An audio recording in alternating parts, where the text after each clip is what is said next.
Je suis opposée à l'obligation de la scolarisation à 3 ans, mais je dirais que c'est un peu un coup d'épée dans l'eau. SOS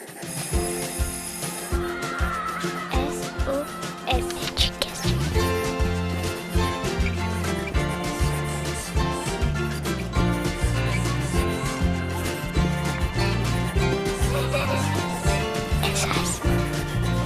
SOS Éducation. J'étais institutrice en maternelle et à l'école élémentaire, et j'ai aussi enseigné le français en Allemagne, dans des jardins d'enfants. Par le fait que je sois à l'INSPE, je suis bien en contact avec tous ces problèmes-là. 100% des enfants sont scolarisés à 5 ans, donc le fait d'obliger, et donc à 3 ans, il me semble bien que c'est 90%, donc je dirais que c'est un peu un coup de com'.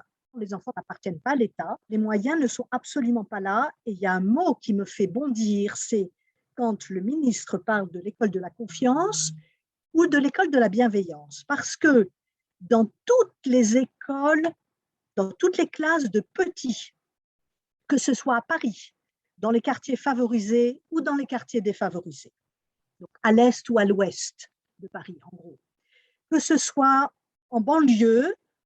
Il se trouve que moi j'habite Saint-Maur et que mes enfants et petits-enfants sont à Champigny, donc ce sont des banlieues où on a l'impression de changer de pays, de changer de pays. Eh bien, le nombre d'enfants en petite section est aux alentours de 30. Ça va de 29 à 31. Des petits enfants de 3 ans qui sortent de crèche, ou pire, qui sortent de leur maison, de leur foyer, qui n'ont donc pas du tout été euh, habitués à vivre en groupe, comme les enfants qui ont fréquenté la crèche, quand ils se retrouvent dans une classe avec 30 autres enfants, il y a un enseignant, quelquefois il est débutant, quelquefois c'est un enseignant qui est en M2 à l'INSPE, puisque je vois bien que les étudiants que je forme, on va les mettre en petite section. Donc, il s'agit d'enseignants qui apprennent leur métier. Ils se retrouvent dans une classe de petite section avec 30 enfants.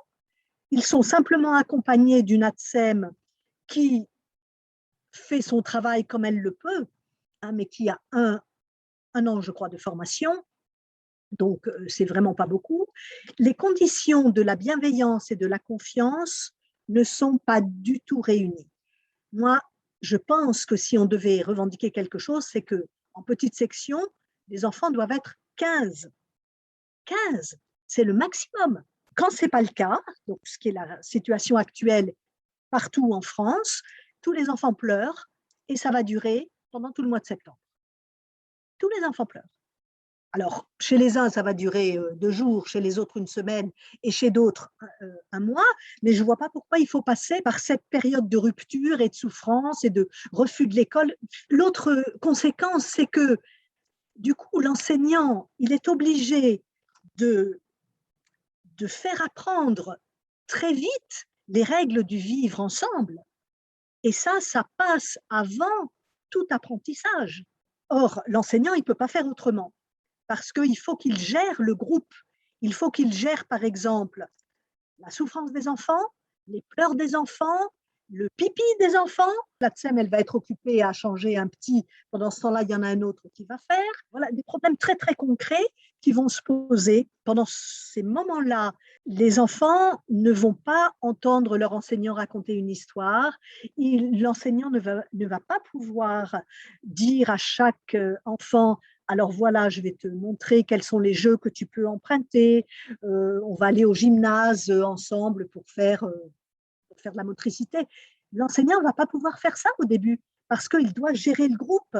Il va aussi devoir gérer éventuellement le fait que certains enfants vont quitter la classe. Ça, je l'ai vu dans des classes parisiennes. Vous imaginez si la TSEM est partie changer un enfant à ce moment-là et qu'il y a un petit gamin, parce que tout simplement, il ne connaît pas les règles, où il a envie de rentrer chez lui, tout simplement. Il va quitter la classe.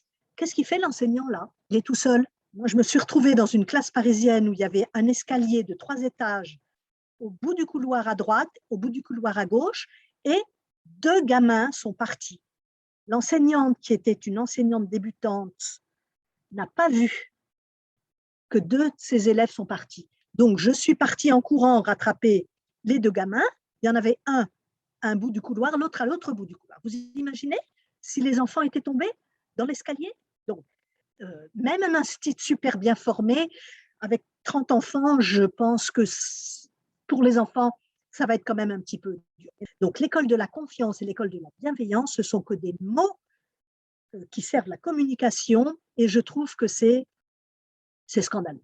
D'une façon générale, bien sûr, les enseignants vont dire, ou la parole publique va dire que les enfants sont trop nombreux, mais pas tant que ça, pas tant que ça. Or, c'est la première condition. Il ne faut pas avoir plus de 15 enfants en petite section. Je dirais 20 en moyenne et en grande section. Quand je parle de ça avec mes parents, ils me disent « Ah oui, mais moi, à mon époque, on était 40 ou 50 ». Mais ce discours-là, il ne tient pas parce que la société a changé, les mentalités ont changé, les enfants ont changé, et les structures de classe, peut-être, les écoles, enfin, tout a changé. Je pense qu'il faut plutôt prendre modèle sur les écoles, sur les systèmes éducatifs du nord de l'Europe. En Allemagne, par exemple, dans les jardins d'enfants, les enfants sont scolarisés, ce n'est pas obligatoire, ça c'est sûr. Ils sont scolarisés à partir de… On incite les parents à scolariser leurs enfants à partir de l'équivalent de la grande section. Donc, ils sont dans les jardins d'enfants. C'est la grande section, ce n'est pas du tout obligatoire. Et dans chaque classe, enfin dans chaque groupe scolaire, enfin dans chaque classe, disons, mais il y a 2 éducatrices. Et ce n'est pas un enseignant et un ATSEM qui ont des statuts très, très différents. En plus, l'ATSEM, elle ne peut pas prendre d'initiative pédagogique, par exemple. Quelquefois, elle va le faire, mais on ne peut pas lui demander, en tout cas. On ne peut pas lui demander. Et du coup, l'enseignant, alors vous imaginez, quand il est débutant, il doit expliquer à l'ATSEM comment, par exemple, gérer une séance où les enfants vont faire de la peinture. Ben, du coup, les enseignants ne le font pas. Alors, surtout quand ils sont débutants, parce qu'ils ne se sentent pas non plus autorisés à donner des ordres. Bon, mais le résultat, c'est qu'ils ne le font pas. Donc, là où ça doit bien marcher, c'est quand l'enseignant a de la bouteille et que l'ATSEM a aussi de la bouteille et que l'ATSEM travaille depuis longtemps avec le même enseignant. Donc, dans ce cas-là, il n'y a pas de problème, bien sûr. Mais le cas général, c'est que l'ATSEM ne sait pas comment il ou elle doit, en général c'est une femme, comment elle va gérer, comment elle va faire travailler les petits en peinture. Et ce qui va souvent se passer, c'est que du coup, c'est l'ATSEM qui va faire le travail. Donc, qu'est-ce qu'ils ont appris les enfants? Rien. Voilà. Donc ça vient simplement du très grand nombre, du trop grand nombre. Et puis, pour revenir au langage, mon point de vue de linguiste, là, c'est que le vocabulaire, c'est une entrée possible dans la langue, dans l'apprentissage de la langue. C'est une seule entrée et ce n'est pas la plus importante, contrairement au discours officiel qui se trouve dans les programmes. Faire apprendre du vocabulaire, pour faire apprendre du vocabulaire aux enfants, par exemple, les noms des animaux qui vivent dans la jungle, ou bien les noms de couleurs, ou bien les noms de sentiments, d'émotions, la peur, la colère, la tristesse, etc. Les mots de vocabulaire, quand ils sont déconnectés des phrases dans lesquelles ils apparaissent, ça ne sert à rien. Il faut que les enfants sachent dans quel contexte linguistique, c'est-à-dire dans quelle phrase, le mot va pouvoir être employé. Donc, le mot déconnecté de son contexte linguistique, pas seulement le contexte, la situation où on va l'employer, hein, mais vraiment les autres mots de la phrase. Donc, le mot doit être employé avec d'autres mots. Et je dirais que ce n'est pas très grave si l'enfant de 3 ans, hein, je vais prendre ce cas de figure, l'enfant de 3 ans, s'il emploie le verbe faire un peu comme un verbe bouche-trou, comme un verbe passe-partout, eh bien, je dirais c'est très bien. C'est très bien. Parce que ça va lui permettre de dire tout ce qu'il veut dire avec un verbe qui n'est pas très précis.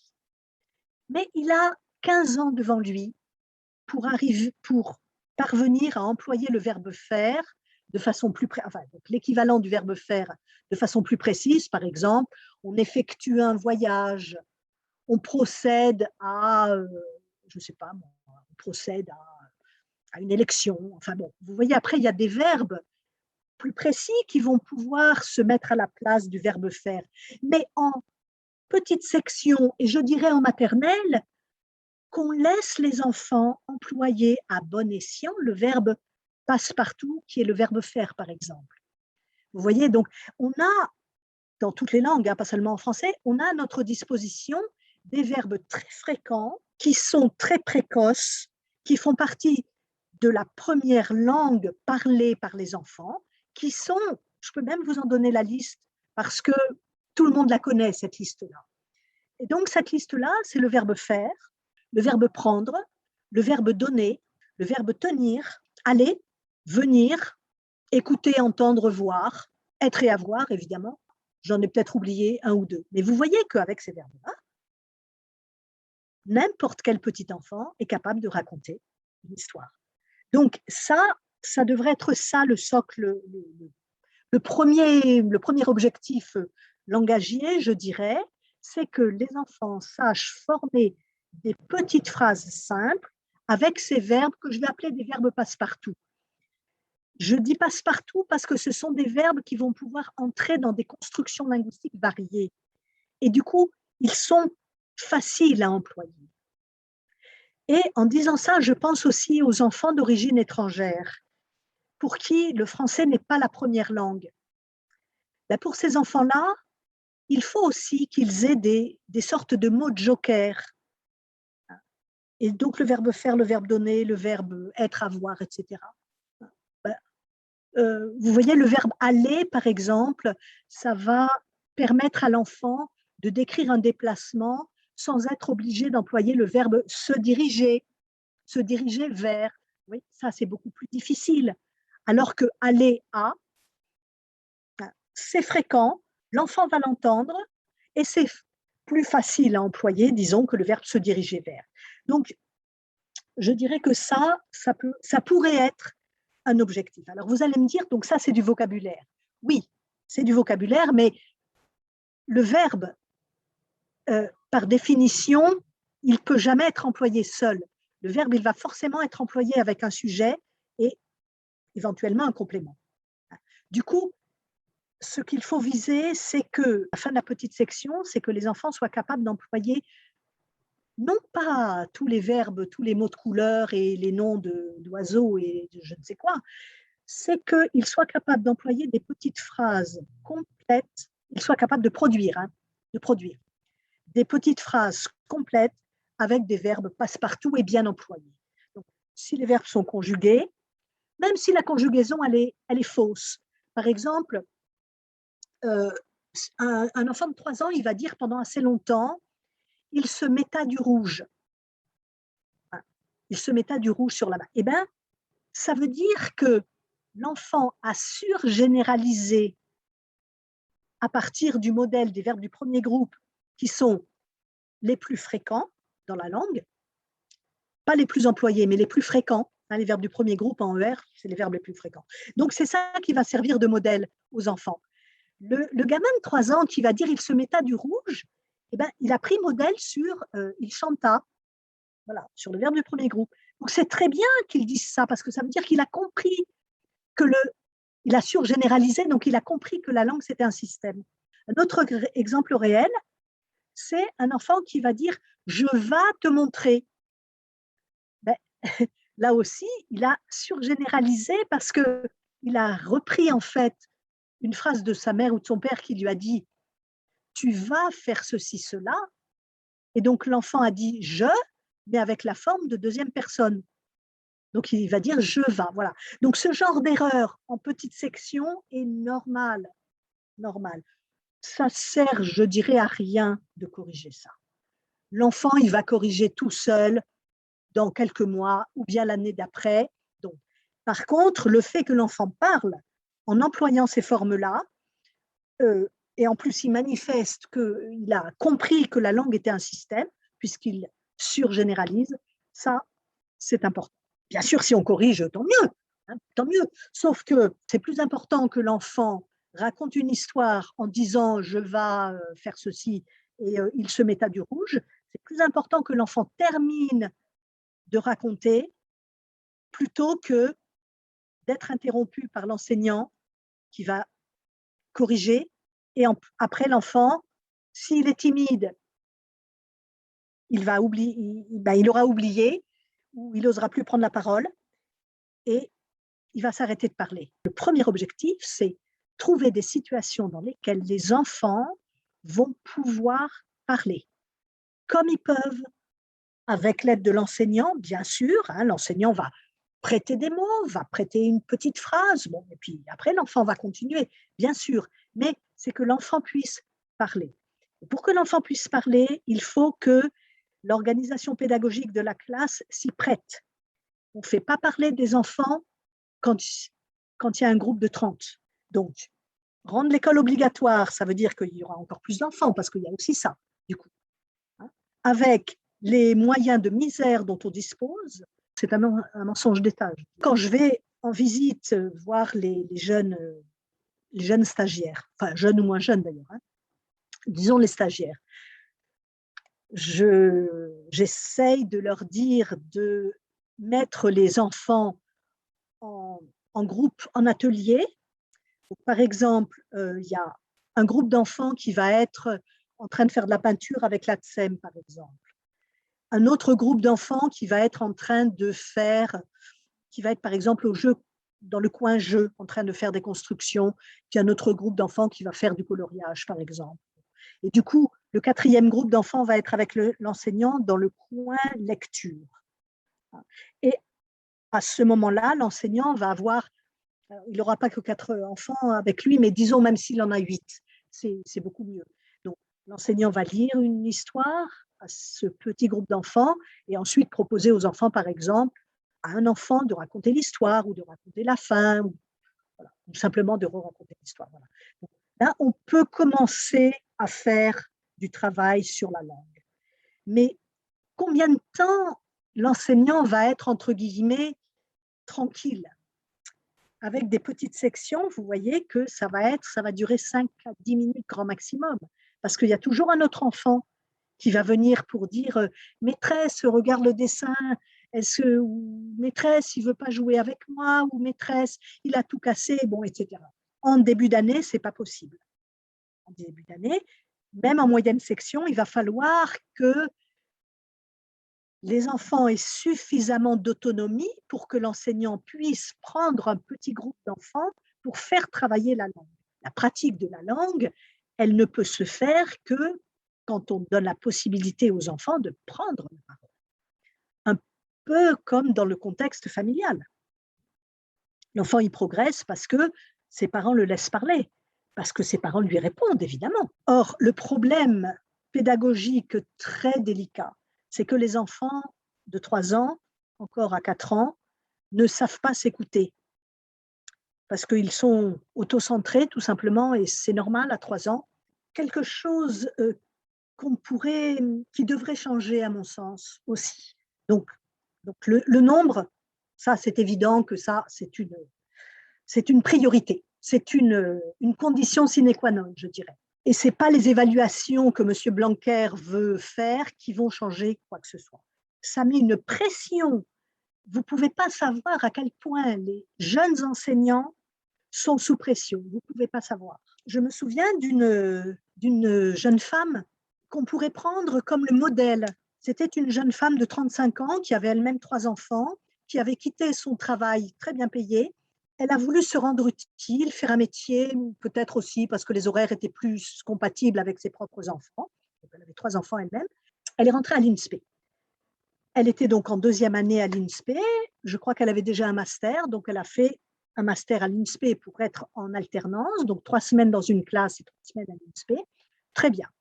On lui a donné une classe dans un quartier très aisé de Paris, dans le 15e ou le 17e, je sais. Mais elle avait donc dans sa classe, alors là, tenez-vous bien, elle avait un triple niveau.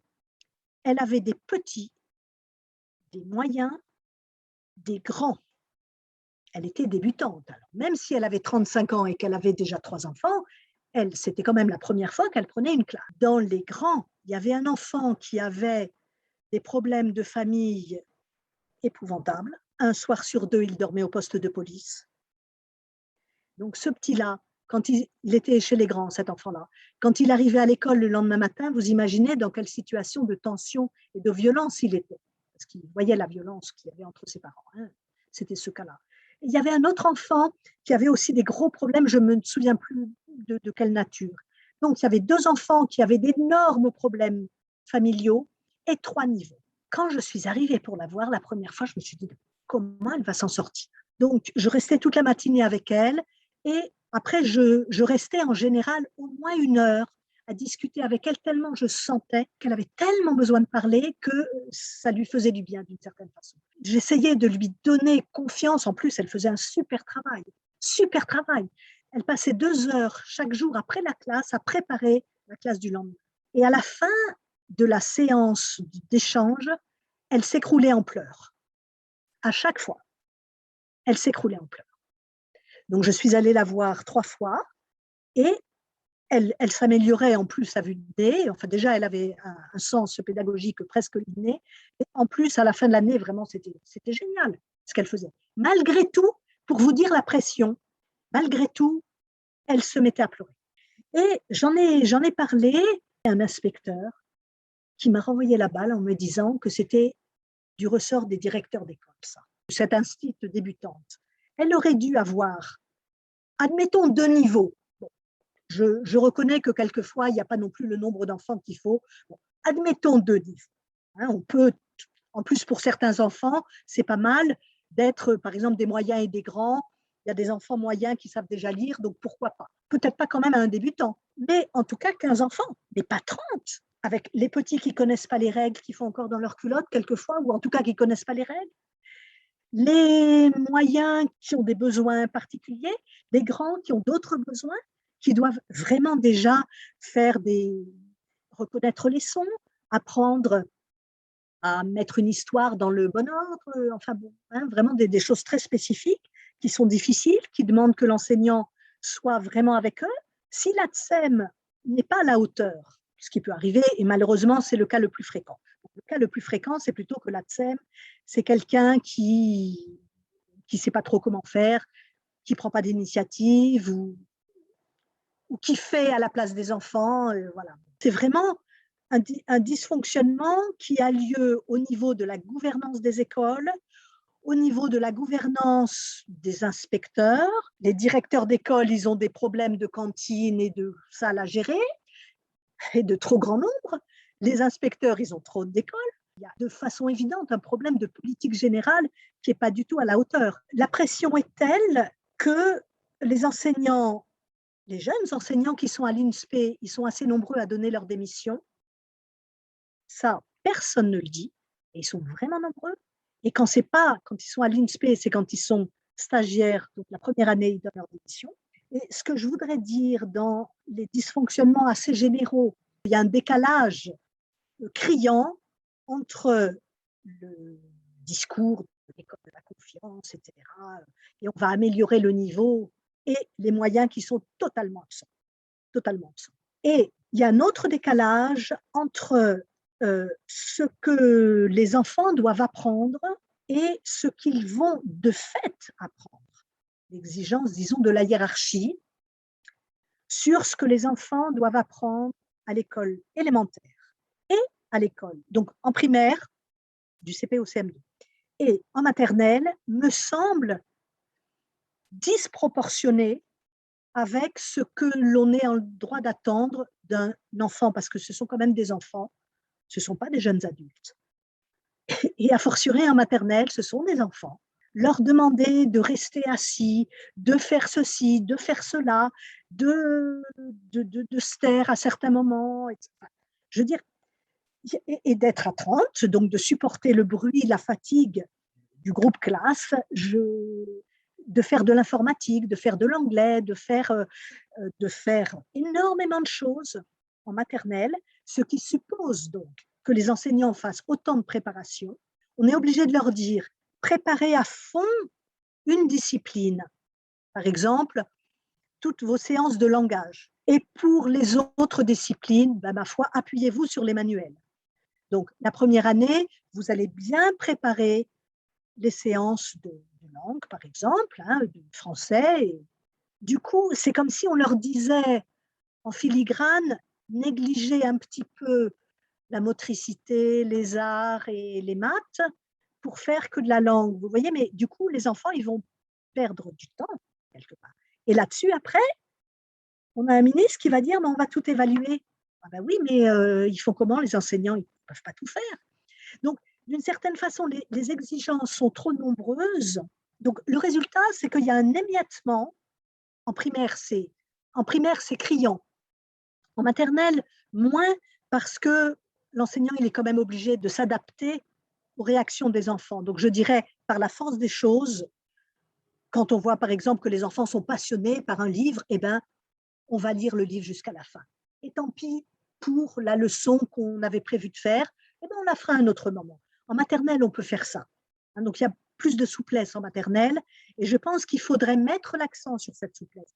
Et plutôt que de parler de bienveillance, qui est un mot complètement creux d'après les... Il vaudrait mieux parler de souplesse. Il vaudrait mieux faire davantage confiance aux enseignants. Et pour ça, il faudrait mieux les former aussi. Parce que c'est sûr que si on fait confiance à un enseignant qui n'est pas à la hauteur, ça ne va pas aller. Mais avec des enseignants qui sont bien formés, on peut leur faire davantage confiance. Plutôt que d'avoir des instructions qui viennent du haut. Voilà, j'ai assisté à la conférence d'une inspectrice qui a donc relayé ce qu'elle avait compris ou entendu. Elle préconisait de commencer l'apprentissage de la lecture avec un certain nombre de consonnes. Je n'ai pas compris pourquoi c'était certaines consonnes qui devaient être enseignées en lecture en premier plutôt que d'autres. Moi, il me semblait plutôt aller de soi que c'était les consonnes les plus précoces dans l'acquisition du langage. Il se trouve que ça, c'est ma spécialité. Et du coup, on est sûr que tous les enfants, ils ont commencé à parler avec ces consonnes-là. Le P de papa, le M de maman, tous les enfants du monde en plus les produisent. Donc, il y a aussi que, voilà. Ça, ce sont des consonnes qui sont, enfin, moi, je verrais bien une méthode de lecture qui commencerait par des mots plutôt qui commencent par ces consonnes. Ce qu'on observe dans l'immense majorité des classes, c'est que les enseignants passent leur temps à parler. C'est vraiment la culture académique française, la culture scolaire française, disons, qui se manifeste là. Ce n'est pas du tout la même chose dans les pays anglo-saxons, par exemple, ou même, par exemple, en Italie, où l'oral est très, très valorisé. Les enfants parlent beaucoup en Italie. Il y a plein d'examens ou d'évaluations qui se font à l'oral. Et nous, en France, non, l'évaluation, c'est toujours à l'écrit, et c'est l'enseignant qui parle. Oui, du coup, les enfants, ils ne savent pas parler.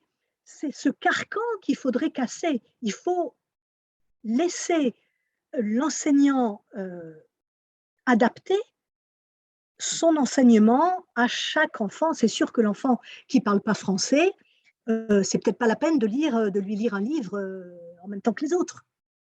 Ça ne sert à rien, il perd complètement son temps, cet enfant-là. Il faut absolument aller à contre-courant de l'introduction de l'introduction de l'informatique en maternelle, mais je dirais même en primaire, je veux dire, ils ont aussi d'autres choses à faire. Au niveau disciplinaire, ou au niveau des contenus, disons, ce que les enfants doivent vraiment savoir faire à la fin de l'école maternelle. Ils doivent, par exemple, tous savoir parler parfaitement. Par exemple, ils doivent tous savoir compter jusqu'à, je ne sais pas, jusqu'à 20, mais peut-être pas plus. Voilà, une sorte de socle. Ils doivent tous savoir ajouter, mais pas forcément savoir soustraire. Voilà.